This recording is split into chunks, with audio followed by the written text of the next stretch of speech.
Hello, this is Arturelia Anime Room Reviews. I'm Arturo, and today I'll be reviewing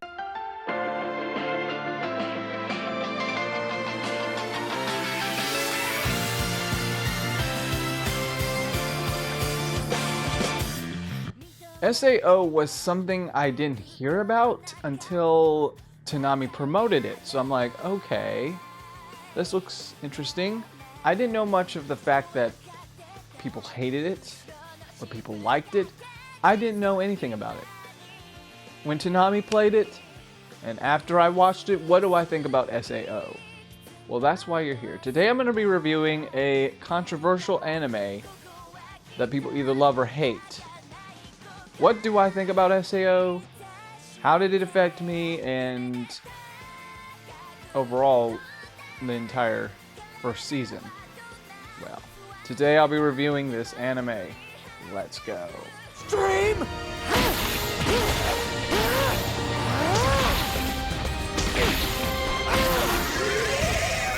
What the hell kind of skill is that? The year is 2022. A VR game, Sword Art Online, has just released. A young boy logs on to play. He meets a guy, they hang out, but something goes wrong. They can't log out. Everyone in the game later finds out that the creator trapped everyone in the game. The only way to escape is to fight their way through the levels. However, if they die in the game, they die in real life. And whoever takes off their headset will also die. Now Kirito must fight his way through the game to survive. Though the course of the story, he'll meet new people and later become friends, and then we have more of a love romance going on too. There are at least 2 arcs in this season. The first one was really great. I mean, I really liked the first arc. The second arc is debatable, which I would get to later, though I'm not going to go into detail. The soundtrack in this anime is, oh my gosh, really, really, really awesome. It's very catchy. It's almost as catchy as the original Fullmetal Alchemist soundtrack, or even the original Hellsing soundtrack. It's really touching. It's got this big, impactful feel to it. I just like the soundtrack in SAO. It's really emotional too. Oh, and let's not forget, the whole reason I got into this anime was, yes, that opening. The animation in detail, really beautiful and awesome. I really liked the animation and the character designs. I liked it. There isn't really anything wrong with the animation. I mean, yeah, you may see some odd stuff here and there, but overall the animation's top notch. Especially in that opening. Action scenes are also really detailed nicely. Now, there are a lot of characters in this show. Most are actually side characters. Now, if you've read the books, then maybe you know that some of them are kind of like, not really, I guess you could say the main focus, but the anime really does show the side stuff in filler. But, let's go through the characters, shall we? Kirito was actually a beta tester before the game came out. He is higher than most of the players in the game. However, most people would call him an overpowered character. He's good with 2 swords, and he tries to help others, if so. He's the Black Swordsman. So most of the time when I was watching Kirito, I was rooting for him.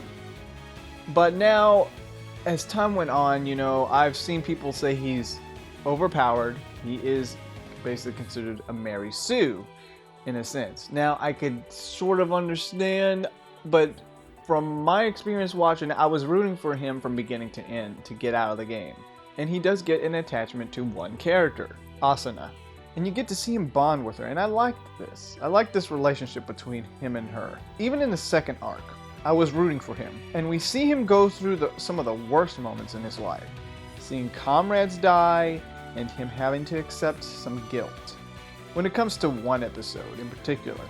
By the second arc, well, he's still powerful, but hey, we also get some backstory about his past. Though for him, he is your typical hero who is powerful. And either you love him or hate him, that's your call. I'm in the middle with him. Asuna, on the other hand, is a very interesting female character. She's a sub-leader of the Knights of the Blood. She's also a good sword fighter, and fights alongside Kirito. And through the rest of the arc, she gets pretty close to Kirito, and their bond grows. And I did like her feelings for Kirito and seeing her worry for his safety all the time when he goes out. in dangerous missions.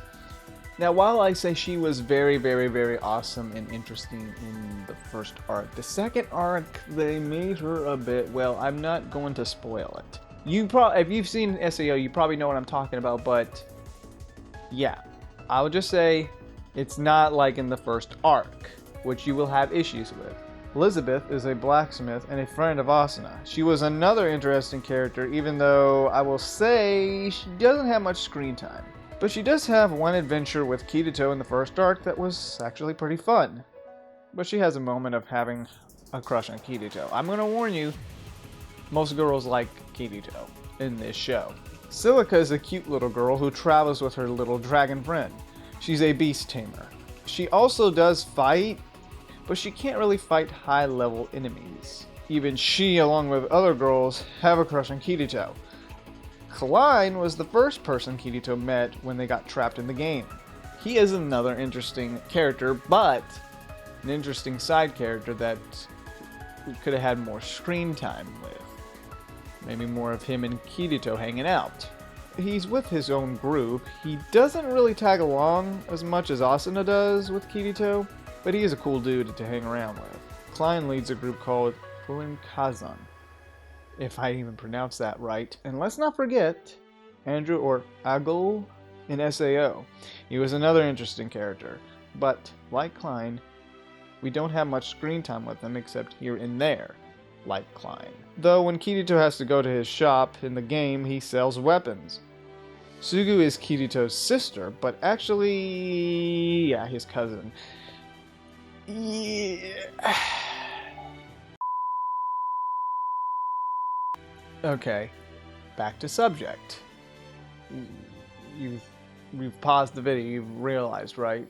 No, do it again, do it again. Okay, now let's get back to subject here. Her whole story is a bit of... Okay, pause it again, just think about it. Okay, you back? Okay. It's strange. She cares for her brother, but also has this relationship with him, I mean... Yeah, well, that's disgusting. No. She's only in the second arc, which we see her side. A lot of things between her and Kirito. I mean, oh my gosh.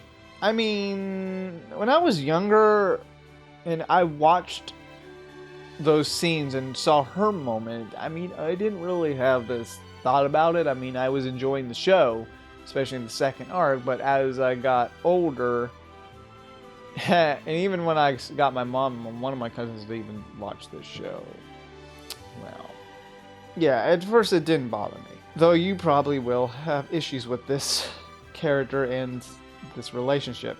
If you saw it, you would know.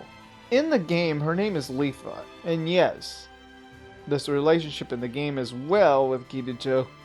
You know, I'm just gonna stop before you go think about it even more, and I will also stop with the spoilers because I don't want to go into any more details.